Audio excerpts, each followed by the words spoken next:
origem da festa junina.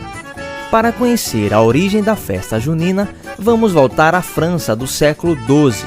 Naquela época, a passagem da primavera para o verão, conhecida como solstício, era celebrada em festividades com o objetivo de afastar os maus espíritos, para que a colheita fosse frutífera.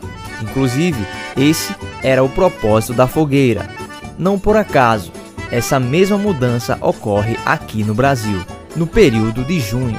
A princípio, a celebração era considerada pagã, termo que se refere a pessoas não convertidas ou não batizadas, até que o cristianismo se expandiu pelo continente europeu e os festivais foram incorporados ao calendário católico, justamente como forma de facilitar a conversão da população, exaltando a representatividade de Santo Antônio, considerado o santo que ajuda moças solteiras a encontrarem seus respectivos pares.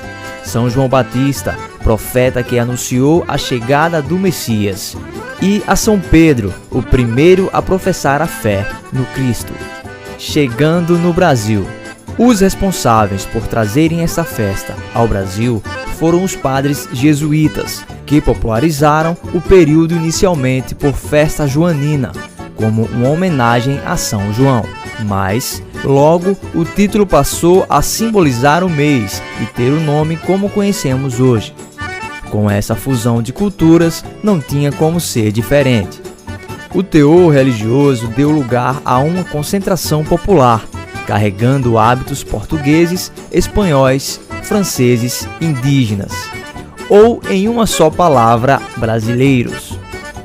O sucesso foi predominante na região Nordeste, que até hoje é responsável pelas maiores festas do período, além de ser destaque mundial e atrair muitos turistas. Então, viva Santo Antônio, viva São João e viva São Pedro!